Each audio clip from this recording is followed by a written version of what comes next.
Hi guys, this is Fernando doing another video for the Modern Survivalists. In this case, the topic is children after an economic collapse. This is something that I've received email about, asked about in personal messages and YouTube and such. As always, remember I'm talking about a little bit about my own personal experience during the Argentine economic collapse. Also what I've seen happen to others during that same period of time, what was reported in the news and such, and also what I've learned after researching seriously the topic for a number of years. As many of you guys know, those of you that follow my blog, themodernsurvivalists.com, furfile.com, and have read my book and such, this isn't just something that I do randomly speaking about things that I know nothing about. It's actually quite well researched, and again, personal experience is also quite important too. So basically I could boil it down into three main topics, and this is something that I suppose is going to be helping you in your own preparations if you have kids. First of all, nutrition, and this is something that you guys know how important it is. The matter of food. It's part of the rule of three. We're going to be going through them again. You cannot survive 3 minutes without air. You cannot survive 3 hours of exposure to extreme conditions. You cannot survive 3 days without water or 3 weeks without food. Now, food, even though according to the laws of three seems to be less dramatic, it's the one that is most expensive, harder to come by during disasters, and also it's one of the main problems you would be facing if you're facing financial difficulties, the problem of putting food on the table. So as things get worse and there's not enough money around and there's problems supplying food, there's a variety of possible scenarios, from more drastic to less extreme ones. But people in general tend to think in extremes. Either you have food or you don't have food.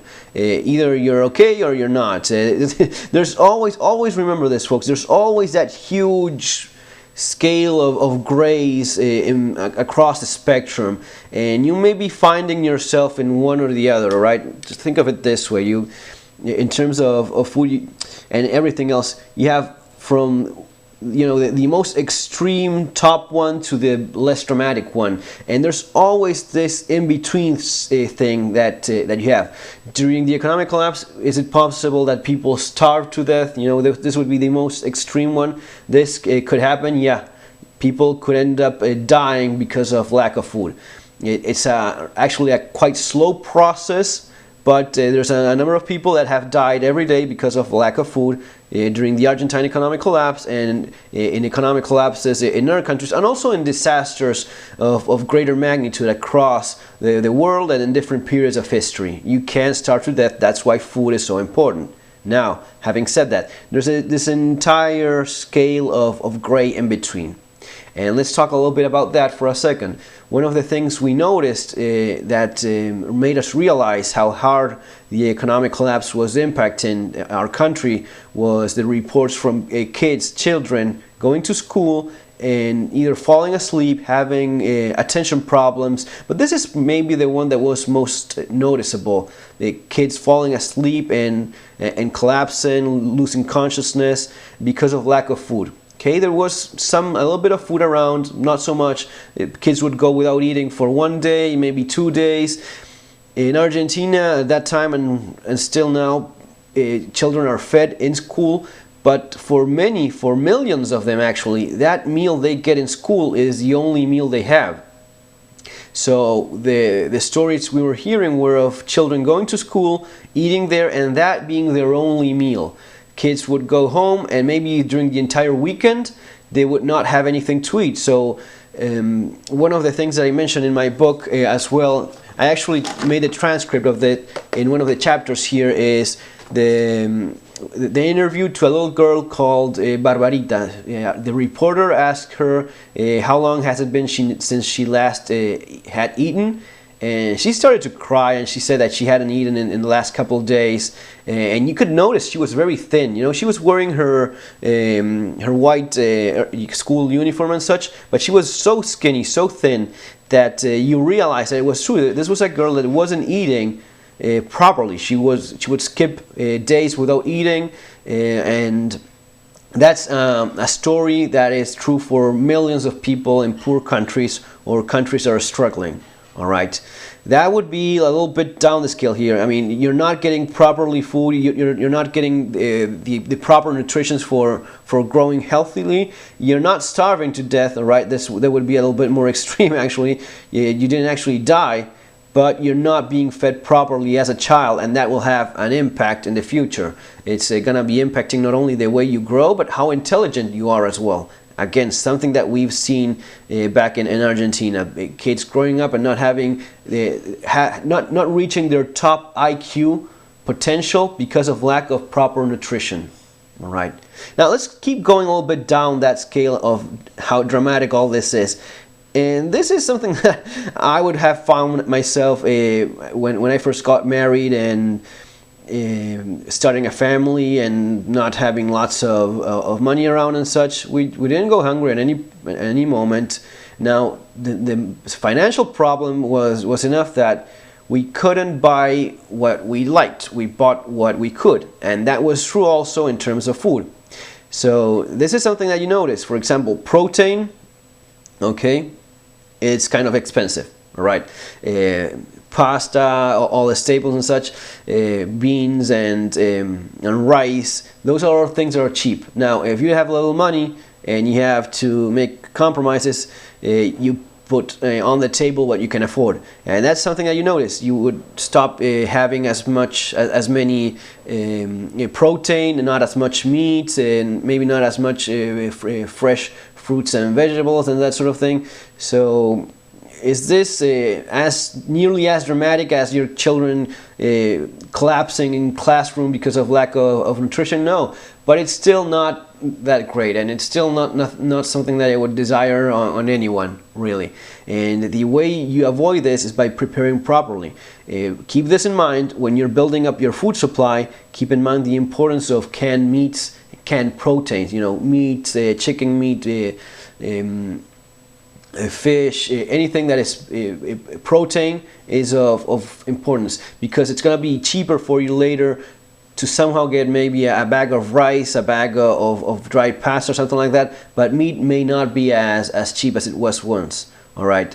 So this would be number one of the more critical points for you to keep in mind if you have kids in preparing for an economic collapse or disasters of different nature that have a long-term effect. Second, diseases. All right, as things start going down financially, the level of poverty in general. Remember our social pyramid where you have the top, middle class, and poor. Well, poor starts growing considerably, middle class becomes pretty thin, okay, and you have a country that's mostly based on poor people. Poverty means worse conditions in general, worse living conditions in general. It also is going to be affecting hygiene. So diseases start spreading a lot in many cases, and this is something that you guys are seeing in US right now. Those of you living in US, you're seeing many diseases that were thought of having gotten rid of, but they're now becoming more and more common, sometimes creeping from Mexico up in the southern states, Florida and such. Diseases that are more typical of third world countries yet again appearing in US. This is something that as the economic crisis worldwide continues and gets worse, it's gonna be spreading more and more. So you have to keep that in mind as well. And here is where we talk about first aid. Okay, first aid versus having medications. First aid, as the word implies, it's often referred to in the survival and preparedness community. It's about dealing with quick emergencies. You cut yourself, you have a broken bone, you have some disease, maybe you have high fever, you have diarrhea, something like that, and you dig into your first aid kit for dealing with that. Now, medications, I would draw a difference there, because it's for the problems that aren't exactly a first aid kind of emergency. Not the typical, the thing would be this, it's not the typical content of a first aid kit. All right, here I'm talking about medication for fever, diarrhea as well, but it may be found in first aid kits, and also antibiotics.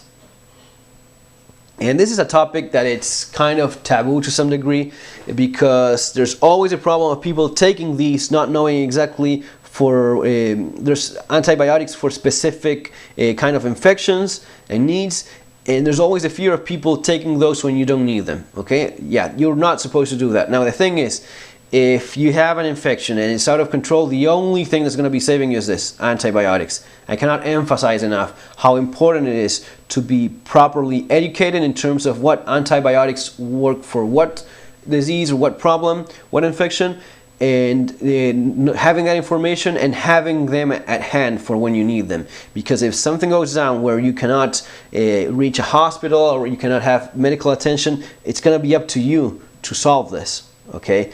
And as we go back here, as these medical issues become more and more common, as diseases spread more and more, respiratory infections, complications become much more common. I've given my kids antibiotics because of medical prescription so many times in the last few years I cannot remember them.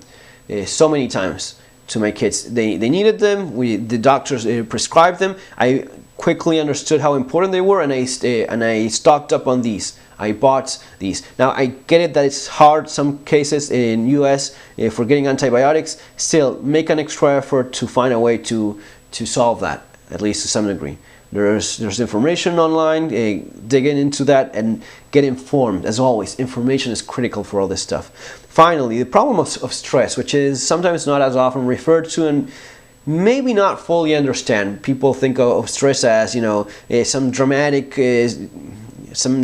incident where someone gets shot or killed. Sometimes it's not even that extreme, but it's not less important. What I think of when I talk about stress for children during economic collapse or during what we went through in Argentina is mostly the stress of living every day with the concern of the economy being so bad, and the problem of crime being so bad. And that's something that kids end up realizing themselves. Maybe not at a very early age, maybe not when they're a couple of years old. Even as babies, though, they do receive that stress from you, from the parents, all right? You're worried yourself because you see these things going on the street. The problem of crime in Argentina is awful. And there's been documentaries recently by Jorge Lanata, it's an Argentine reporter, journalist. He was explaining that in spite of the official numbers, Argentina is the country it's a country where most robberies take place from the entire continent. Okay, it doubles the robberies and violent incidents.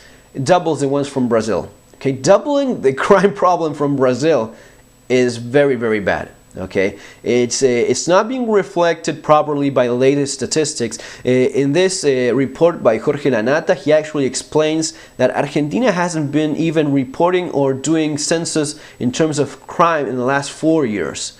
So that gives you a pretty good idea of how bad it was before that, if they're not even bothering doing that anymore.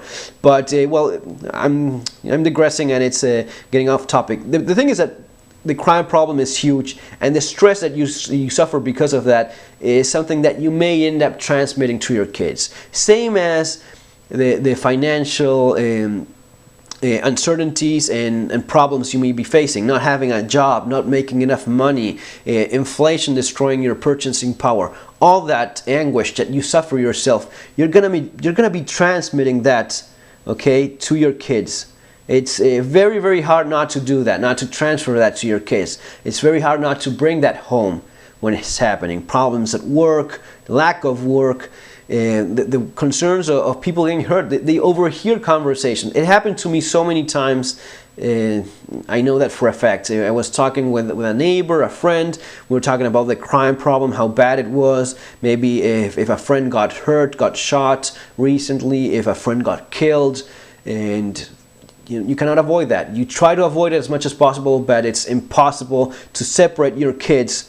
You try to do this. You try to shelter them from society, but it's impossible in some cases. Okay, you turn on the news because you want to know what's going on, because it's important to be informed. Information is critical, so it's important to be informed. Turn on the news and the kids hear about people getting shot, getting hurt. They see the footage of dead people on the street. They even see them themselves. They have driving by a place where someone got shot. There's the dead body there in the street.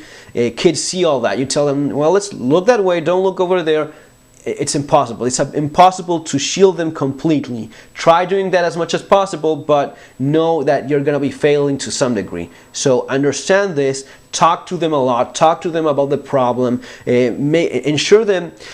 Kids are okay with this. Kids are okay with all these things going on around them as long as they feel sheltered to some degree, as long as they feel safe at home. That was something that I made constant reference to my kids. Here you're safe. At home you're safe. You can sleep safe at night knowing that nothing's going to be happening to you because we're taking care of you, because our home is well protected and such. So that's important. So and to end with this video and maybe a little bit of hope, at least for a the final point, kids are very, very resistant to the amount of stress they'll suffer. Kids will always find, in spite of all this, they will always find the positive things. Maybe if you don't have enough money, they will still play and have fun, and they're going to be remembering the good moments rather than the bad ones. This is something that I, again, I'm drawing from my own personal experience in this regard. Kids remember the bad thing, the good things, not the bad ones. Not nearly as much as we adults do. When I'm talking with my kids right now, living in a much safer place, much nicer in general, they always remember the good things, and that's at least that's something positive to know that just do your effort to protect them as much as possible and provide a safe environment. And nature is pretty wise in that way and has made kids actually stronger than adults in terms of dealing with stress, given that we provide some support as well. Folks, that's all for now. Hope you're liking these videos. Subscribe if you do so. Take care, have a great day, and see you on our next video.